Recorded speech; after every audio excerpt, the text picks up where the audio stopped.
something that I'm always curious about, because I'm a big fan of doing cardiovascular work. Do you advocate that, doing, let's say, an hour of cardiovascular work a day? Does that keep the weight off, or does that tear down? No, it does not necessarily keep the weight off. Weight control is primarily a matter of calorie balancing. You could do 2 hours a day of aerobics, and if you're eating too many calories, still be getting fat. Another point here that's important is that your weight training can give you the cardiovascular benefit at the same time that it gives you the muscle training benefit.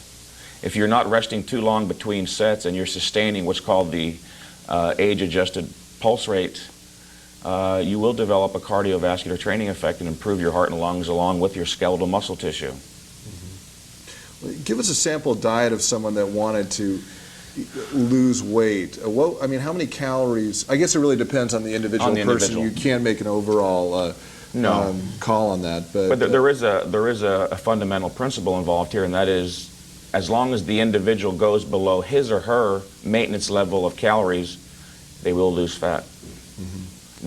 Whether their maintenance level is 1,500 calories a day or 15,000, any number below that will cause the body to revert to fat burning instead of storing fat. Is alcohol as fattening as everyone says it is? Well, alcohol contains 7 calories a gram. Carbohydrates and protein contain 4 calories a gram, while fat contains 9 calories a gram, so it's in between. No more beer, Bill? I guess is that what he's telling us? No, as a matter of fact, I truly believe that you can indulge in those things on occasion without any harmful effects, as long as you're taking care of yourself, training 2 or 3 times a week, and basically following a well-balanced diet. There's always room for a few calories of beer. Okay. A few, I said. Under your theory, I guess, of training, would that apply to men and women? Yeah, the basic physiological principles involved in exercise physiology are applied to everybody, male and female. But it is true that men gain weight in areas that women don't gain weight. Well, you know, I used to think that too, and I think there is a little bit of unobjective sexism there. I've seen a lot of women training now in the gym who gain even faster than some guys. Again, even with the women, it's individual genetic potential that determines how fast they'll grow. Some guys have almost no genetic potential for growth.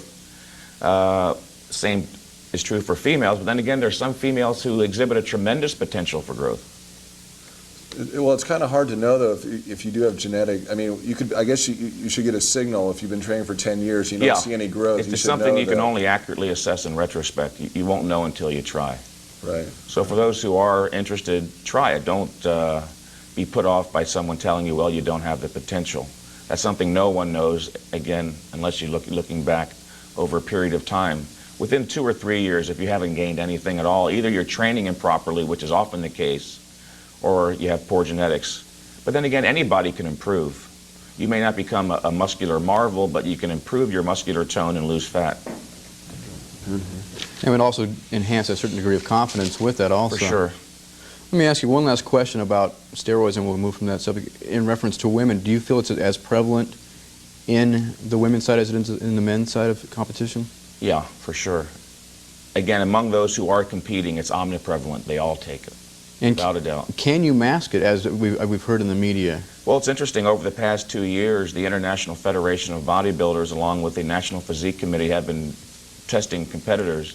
But it's obvious to those who are in the know, who have the eye for these things, that they're still taking it. So they have somehow found a way to mask the test results. So it almost sounds like you're saying there's a certain look that derives from a person from taking these drugs. Without a doubt, for sure. Can you give us some examples of what that might look like? Well, the muscle tends to have a more swelled, even at times bloated look, and the veins actually become almost grossly enlarged. One of the side effects of steroids is that it increases blood volume by up to 2 pints. So when you see a bodybuilder in a gym with what appears to be abnormally huge veins, they are in fact abnormally large. You know, seeing some bodybuilders make it in the acting fields, example Arnold Schwarzenegger and Lou Ferrigno, do you think there's room for more bodybuilders to make it like Schwarzenegger? What do those guys have that others obviously haven't been able to show? What is it just? Well, your question sort of presumes the notion that every bodybuilder wants to be a movie star. That's true. That's true. And I don't think that's necessarily true. two things Louis and Arnold had going were their enormous success in bodybuilding, which tended to carry over to the public at large, and they were extremely disciplined and highly motivated people, and I think what they did was reappropriate their energy and discipline to the area of acting, and as a result they became successful there also. You're absolutely right. I mean, there's obviously a desire on their part to become actors. To get into the movies. You're absolutely right on that. And I know you've done some commentating work for the networks in bodybuilding. Mm-hmm. Is there any of that in your future? And is bodybuilding going to be get more television exposure? I don't think bodybuilding will get any more television exposure, and as a result I'm not really interested in pursuing commentary as a career. Mm-hmm. Why wouldn't it get more exposure? Just didn't get the ratings, or? That's a good question. Over the last, actually up to about 6 or 7 years ago, it seemed to be getting increasing exposure.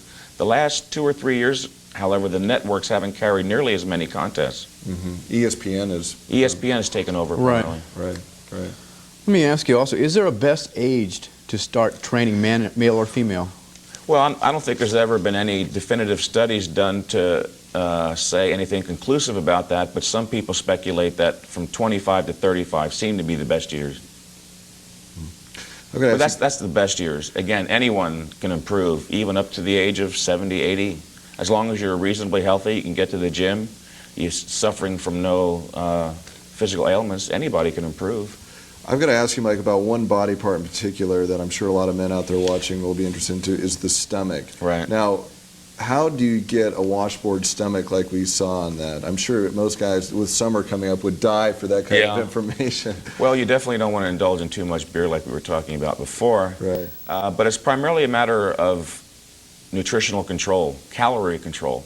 As long as you know what your maintenance level of calories is and you go any number below that, you will lose body fat. Of course, the further you go into a calorie deficit, the more fat you'll lose at a faster rate.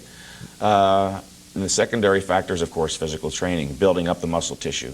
But even if you are training and building the muscle tissue up and you have the fat, you're still going to appear fat. Right. Now, talking about the fat, are foods like, let's say, mayonnaise and the cakes, are those the type of foods that will cover up the muscle? No. That's a common misconception. Again, it's all calorie control. Even if you were eating below your required or maintenance level of calories every day, let's say you're eating 500 calories below your maintenance level, you could eat that, all those calories could be comprised literally of table sugar and mayonnaise, and you still lose fat. There is no really one single food or group of foods that could be called fattening. It's your overall calorie intake that determines how fat you'll be. So I can still go on late night Pop-Tart rampages, is that what you're saying? As long as they're under control. It's nice to know. Let me ask you, I know over the last, I think it's about 6 or 7 years in a row now, Lee Haney has won Mr. Olympia or Mr. Universe 7 years in a row. In your mind, and I know you hear that there is some kind of politics involved, can anybody beat him, first off?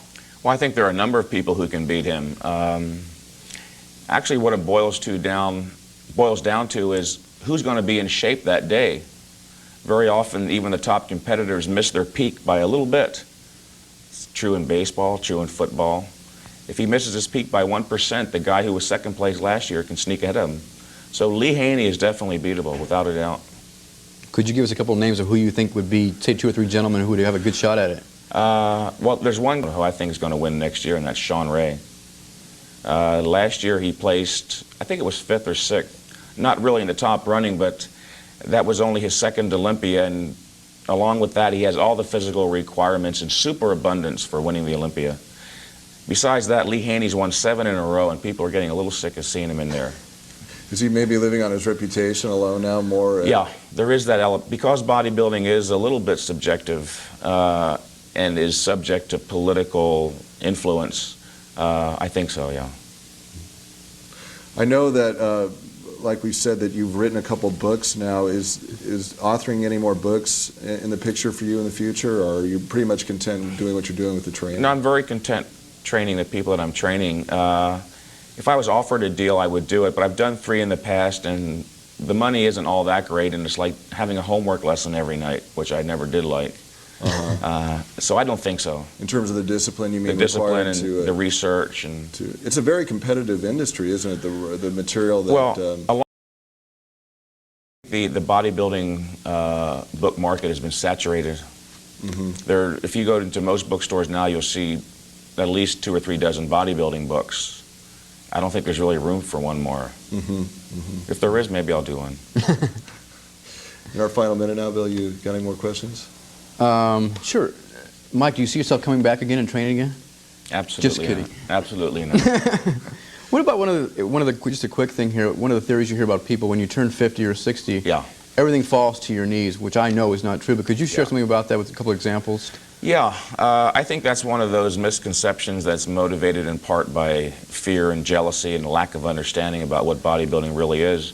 Right now, there are at least 2 or 3 competitors on the top professional scene who, believe it or not, are in their 60s and winning. About 6 weeks ago, a man named Albert Beckles, at the age of 61, won the Niagara Falls Grand Prix bodybuilding professional contest, beating out guys who were in their 20s.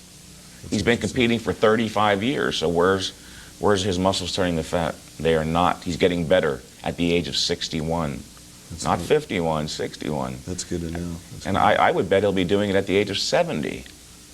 Well, Mike, we're getting the signal that we've got to wrap up. I want to thank you. Obviously, I was filled with a lot of Thank you very misconceptions, much. Bill. about training, and you've enlightened me. Thank you, and Anthony. it's been very interesting. My pleasure.